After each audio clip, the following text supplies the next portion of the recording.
What's up, everybody? Jason with Heap of Jeep. Got a throttle body to clean on the Wrangler.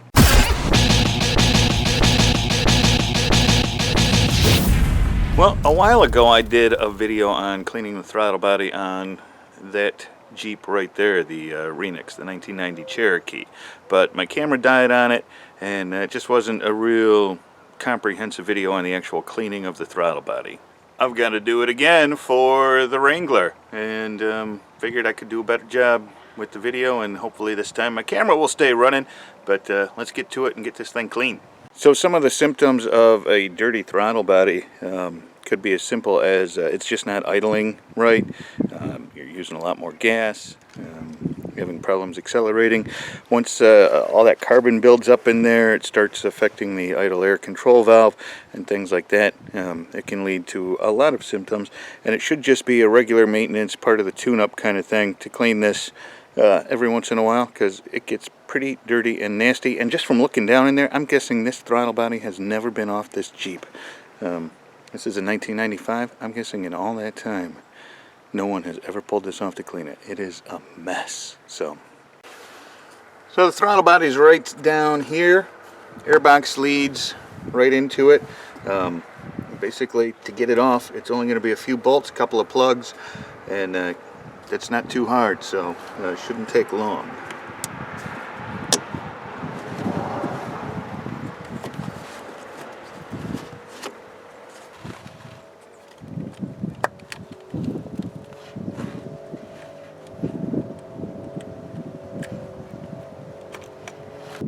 For these clips here on this particular year, this one leads to the throttle, this one leads to the transmission, sometimes referred to as the kickdown cable. They come off in different ways. Don't try and take them off the opposite way, or you're going to mess up the connectors.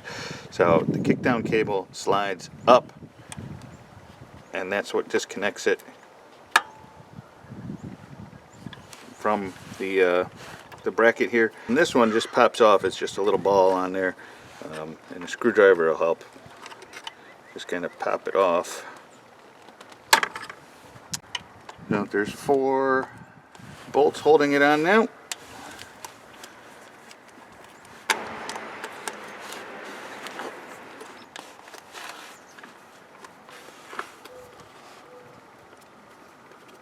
And with those removed, she should just pop right off. Okay, so with this off, we're going to have to clean up the gasket surface. Make sure you buy a new gasket if you've never had it off, because the old one's probably just going to disintegrate as you peel it off. I've got some remnants left from mine. And then you can see down in here how black it is and everything. That's not supposed to be black. That's supposed to be clean and shiny. So we've got 2 sensors. I'm going to take them both off. The throttle position sensor, which is this kind of flatter looking one, we're not going to do anything with. You don't really clean that. There's no adjusting on this particular one, but we're going to take it off, get it out of the way so that no cleaner or anything gets down in it. And then this round one on the end here is the idle air controller. This is what controls how fast your engine idles. And I actually have a new one. Holy smokes, look at that. Is that showing up on the camera? Look how dirty that thing is. I don't think this thing has ever been cleaned. That is just all carbon crud in there. But I bought a new one of these. I'm going to clean this up and just throw it on a shelf and use it as a spare should I ever need it. But I can guarantee you that is why the Jeep was idling so rough. There's just all kinds of crud in there. Holy criminy. That is just nasty. Alright, so I'm going to get this other sensor off and then we'll start cleaning. Alright, so to clean it, throttle body cleaner, toothbrush helps, lots of rags or shop towels. I've got rags. Alright, so let's start with the inside, because I'm not sure I actually have enough. I'm not sure one can's going to do it on this thing. This is just nasty.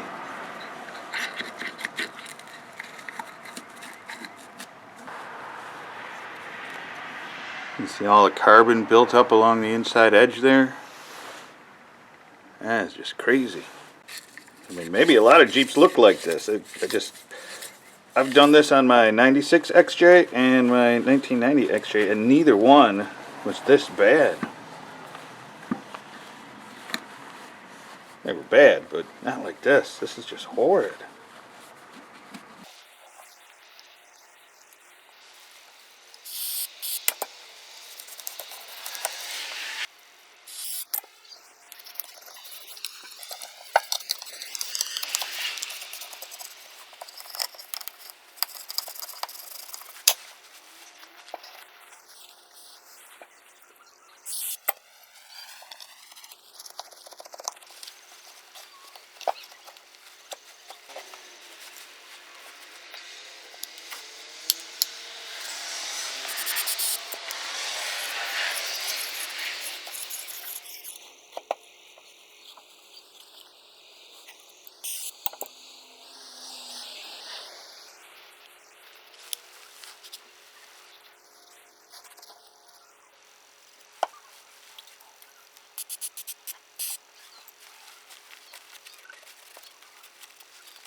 So here's my new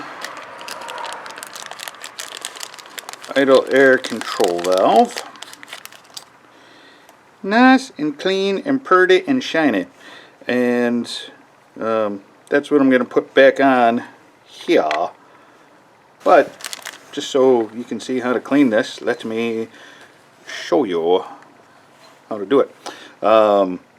Basically, this little spindle moves in and out and controls how much airflow your engine is getting at idle. It's just a little plunger type thing. As you can see, this whole thing moves in and out. What you don't want to do is start grabbing that and moving it in and out. It's a pretty sensitive piece of equipment in there. This little sleeve that goes around it is what gets dirty and corroded and nasty, and this is what you can manipulate and move in and out. This thing, just get this end clean as good as you can, but don't push it in, don't pull it out, don't do anything like that. Hopefully that makes sense.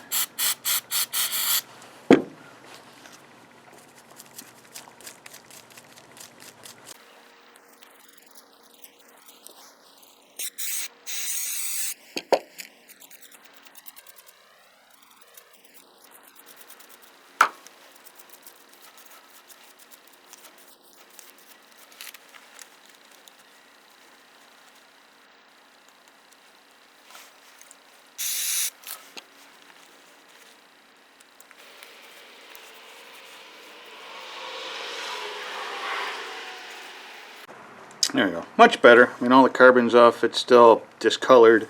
And I'm still glad I just picked up a new one. They're not expensive, but they do play a very important function in your vehicle. Alright, so let's get everything put back together.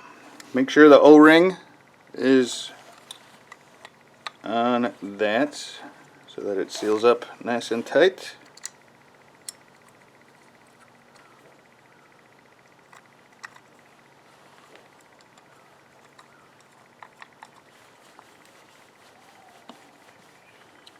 And then for your throttle position sensor, just going to clean off those mating surfaces real quick. Don't spray anything down in there. You know, just wipe it off if you have to, otherwise just leave it dirty. But it goes in at a bit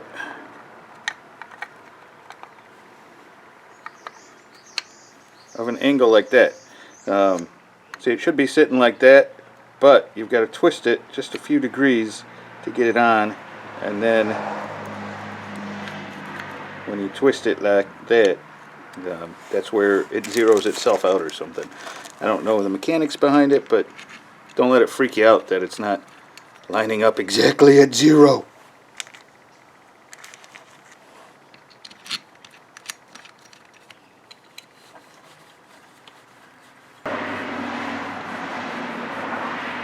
Okay, so both of those sensors are in place and she's ready to go back on. I have a new gasket. They're not expensive, couple of bucks, and worth it every time. Well, maybe not every time, but if it's been a while since you've pulled off your throttle body. It's a good idea to have a couple of them, just in case. You never know when you're going to have to pull this thing off, and if you have to, you want to be able to put it back on.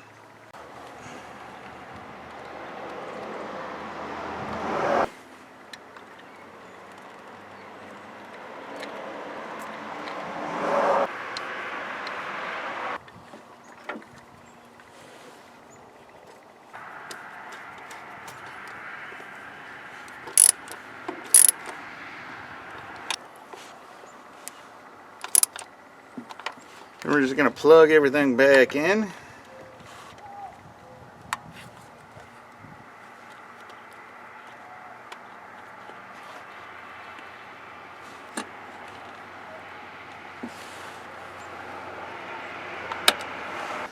While we're here and hooking this back up, we might as well adjust the throttle cable. Holy, oh, my adjuster is there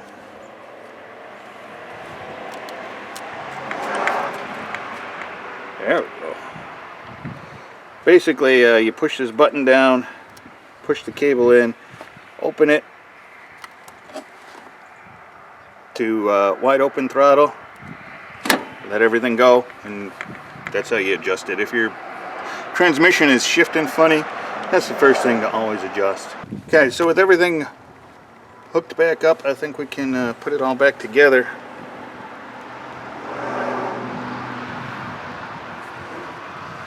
It's starting to rain. Okay, so let's finish up here real quick.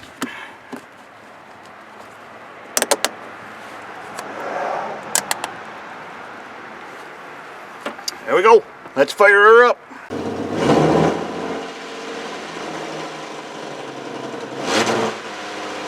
Wow, there we go. Running much smoother at idle, which was the whole key. And there we go. Probably about a half hour, 45-minute job. Fingers are black. It's a dirty job, so make sure you have lots of paper towel, lots of shop towels, lots of rags, whatever. But there you go. Get busy. Go fix something on your Jeep.